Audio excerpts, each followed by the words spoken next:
नमस्कार, मैं हूं प्रेम शंकर सिंह और आप देख रहे हैं मनकही।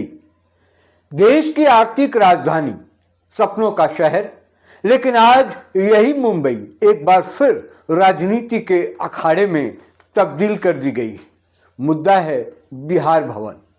सवाल सीधा है, क्या मुंबई में बिहार भवन बनेगा या नहीं, और अगर बनेगा तो क्यों इतना बवाल। आखिर ऐसा क्या हो गया कि दो राज्यों की राजनीति आमने सामने आ खड़ी हुई।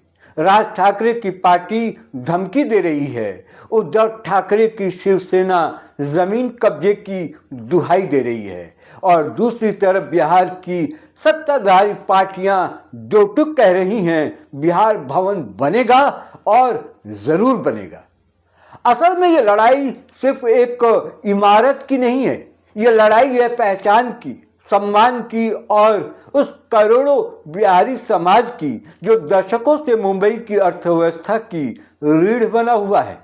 लेकिन जैसे ही बिहार सरकार ने मुंबई में बिहार भवन के निर्माण की घोषणा की, वैसे ही महाराष्ट्र नवनिर्माण सेना और शिवसेना उद्धव गुट की राजनीति गर्मा गई। बयान आने लगे, हम बिहार भवन नहीं बनने देंगे, मुंबई की जमीन लूटी जा रही है, 314 करोड़ बिहार में खर्च करो, मुंबई में नहीं। सबसे पहले मनसे की बात करते हैं।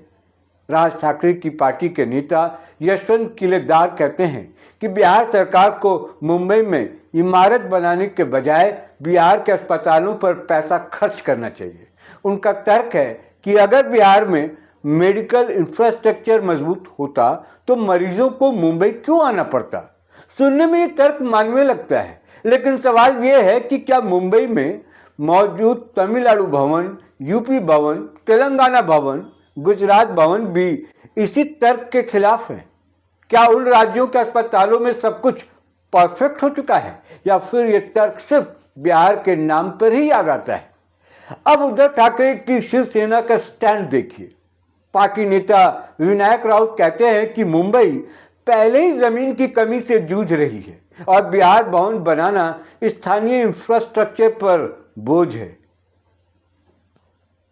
सवाल यह है कि जब दिल्ली में महाराष्ट्र सदन है, जब बेंगलुरु में महाराष्ट्र भवन है, जब हैदराबाद में महाराष्ट्र भवन है, तब वहां की जमीन पर बोझ नहीं पड़ता।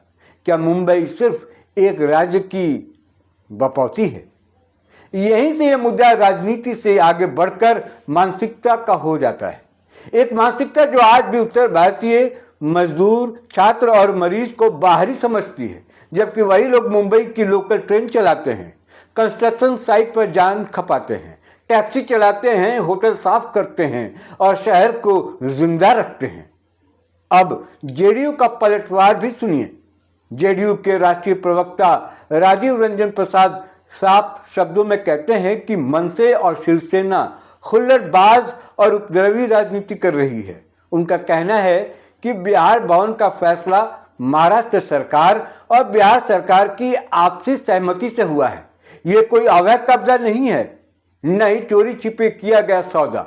उन्होंने ये भी साफ कर दिया कि किसी की गीदड़ भभकी से ये परियोजना रुकने वाली नहीं है। बीजेपी का रुख और भी स्पष्ट है। पार्टी इसे एक भारत श्रेष्ठ भारत की भावना से जोड़कर देख रही है।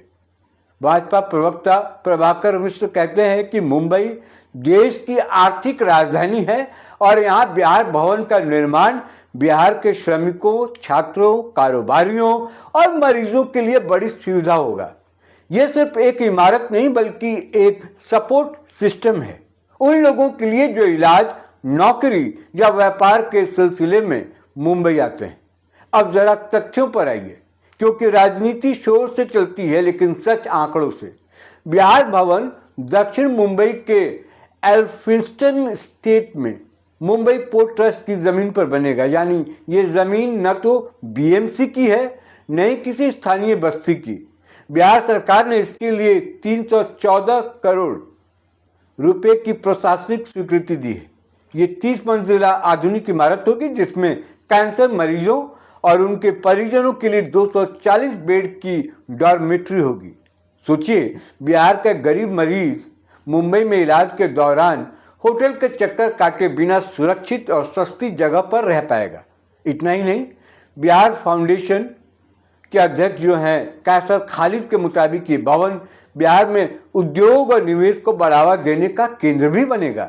यानी ये भवन सिर्फ रहने की जगह नहीं बल्कि बिहार के आर्थिक हितों का एक फ्रंट ऑफिस होगा। भवन निर्माण विभाग के सचिव कुमार रवि बताते हैं कि इसमें एसटीपी, ग्रीन एरिया और सोलर पैनल जैसी सुविधाएं होंगी ताकि ये पर्यावरण के अनुकूल रहे। अब सवाल उठता है, क्या ये सब गलत है?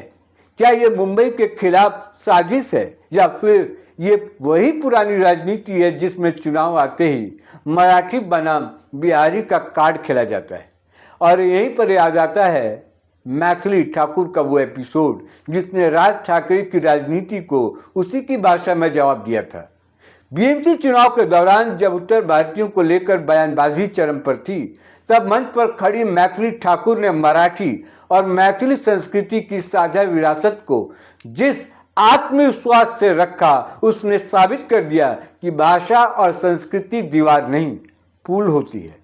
उस दिल बिना गाली, बिना धमकी, सिर्फ कला और तर्क से राज ठाकरे की राजनीति को आईना दिखा दिया गया था। वही मैथिली संस्कृति आज फिर सवाल पूछ रही है।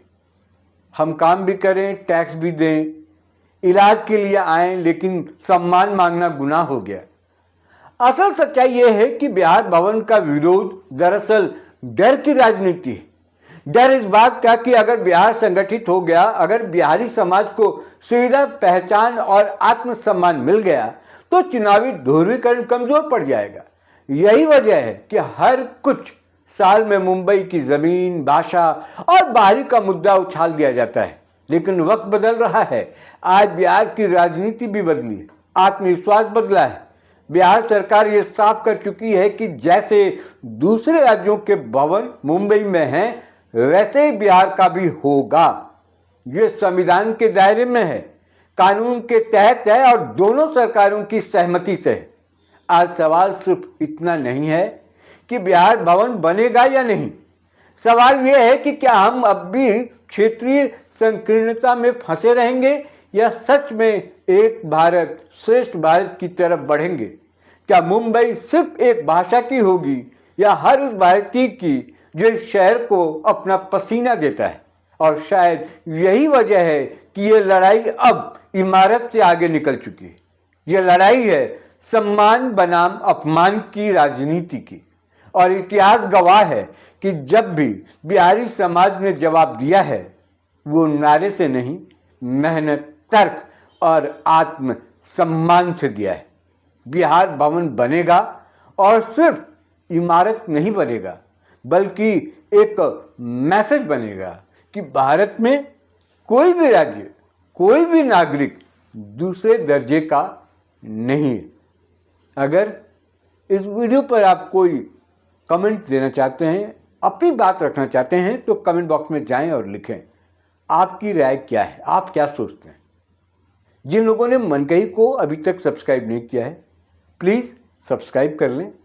फिर किसी और मुद्दे के साथ मुलाकात होगी, तब तक के लिए मुझे दीजिए इजाज़त। नमस्कार।